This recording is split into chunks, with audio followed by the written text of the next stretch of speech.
how's Max? I mean, obviously last time we talked, you were pretty sure he was day to day. Do Mm-hmm. you feel better about his situation? Yeah, he practiced somewhat yesterday, and then he was back going pretty much full blast today. So we'll see how it responds. But I think he's feeling better and better every day. Health-wise, I guess, Carter was, sick last week. I guess everybody feeling pretty good. Yeah, I mean he's back. He's good.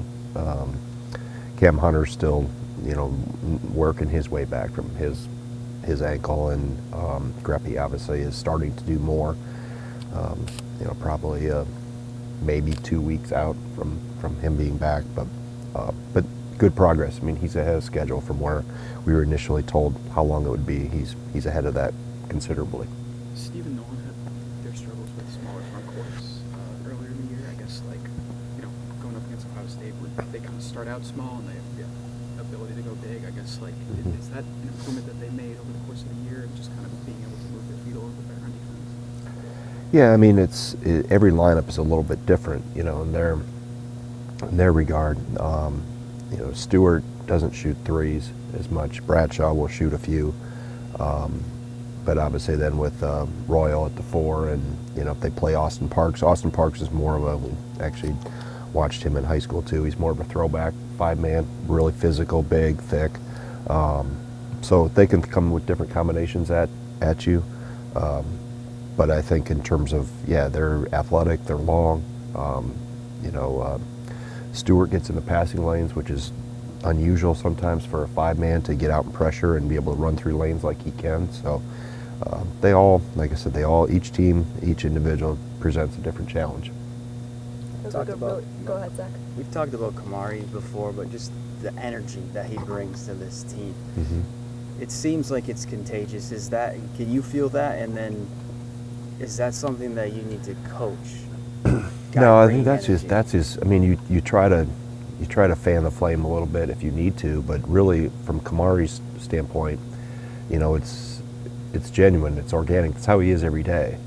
So for him coming in, and I think that I got asked earlier in a different interview today about just how he's grown as a player, and I think when you have the respect of your teammates because of what he's done as a player, it allows him to be a leader on the team, which he is. I noticed that in the summer. I mean, he has a voice. He's obviously positive and bubbly and smiling, but he also has a serious side to him too, where he can get after guys, which is good. And I said that Friday night after the game. When you have a player-led team versus a coach-led team, you're likely going to have more consistent, better, higher-level results because you have players that have bought in and players that are taking ownership of it. And Kamari, Gilmore, Klesman, I mean, it's by committee. I would say we have one alpha dog, but we have a lot of guys that have really taken ownership in it, and they respond. They respond to Cam, they respond to Gilly, and I'm really, like I said, I'm happy for those two guys because they've come the long, hard way to get to this point.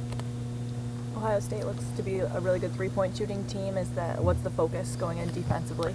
Yeah, I mean, most teams at this level are going to have some weapons from three. So it'll be, we got to know where people are. We got to make sure we're on point and not making mistakes and screens.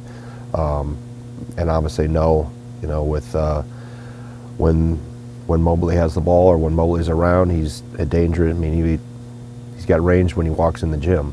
So some of the clips that we've seen, and Coach Krabinoff showed me from the scout stuff, it's deep range, and obviously Thornton is a proven player in this league, and they've had others too. Micah Parrish that transferred from San Diego State.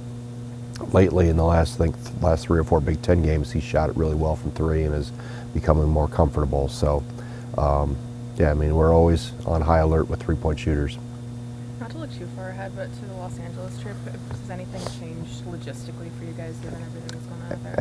As of now, no. We've been in touch with the Big Ten office, and they've kept us up to date on everything out there right now.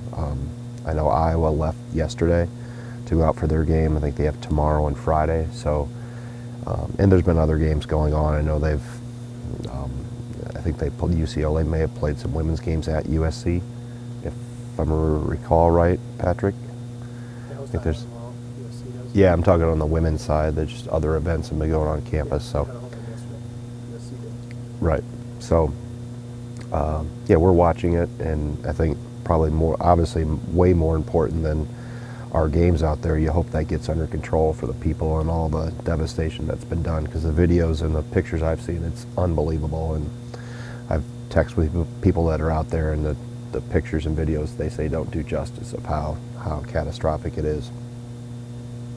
Greg, I know we touched on it a little bit after the Minnesota game, but some of the defensive growth from Xavier, just what have you seen from him in that aspect, and how is he really taking pride in that, even if maybe his shot isn't falling at times? Yeah, I think the first thing that typically newcomers, whether they're a transfer or a freshman, understand how physical it is at this level. And for him, embracing physicality was a big part of his transition that he's going through. So part of it was, you know, the weight room work. I think he made significant jumps when he got in here through the summer and the fall, and that's helped him. I think anytime you have confidence in playing physicals, because you've made some significant gains from a strength standpoint. So, you know, I think there's still things he's learning and understanding, positioning, timing. It's not completely instinctive yet, but his physical attributes with wingspan and strength that he plays with, obviously I thought it was noticeable against Minnesota on Friday, and,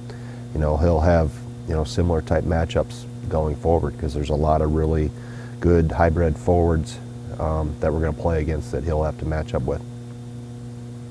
Do you think you expected that it was going to be maybe something he had to work for to get some big minutes, Xavier, earlier in the year when he first came into the program? No, my guess, if you were really to put a truth detector on him, he probably thought it was going to be a lot easier. I think that's usually the case, whether it's a transfer. I think the one that really had a grasp of it was John Tanjay, because he's played at he's played in the big SEC, I guess it would be, against Missouri, and obviously Colorado State played at a high level. But by and large, freshmen or transfers come in and think it's going to be easier than, you know, it looks easier on tape than what it really is on the court. So I think there was a little bit of a sticker shock to Xavier of how hard it was going to be and how you have to do it every day. I think that was the first thing with him in the summer with the weight room and our workouts. It's every day, and every day you empty your tank. So just habits had to be installed. It wasn't that he had bad habits, he just didn't have habits. So those have continued to grow in the right direction, and I think when you see that, you start to see more consistency on the court. What do you mean by that he didn't have habits? I mean, just terms of how hard you have to lift every day. You know, the importance of that, the importance of your diet, the importance of your sleep regimen, the importance of your hydration, everything done to the best of your ability every single day, on and off the court. And I always talk about how it correlates. I mean, and how you have to continue to stay on top of things academically. I always say play with the lead, don't play behind academically.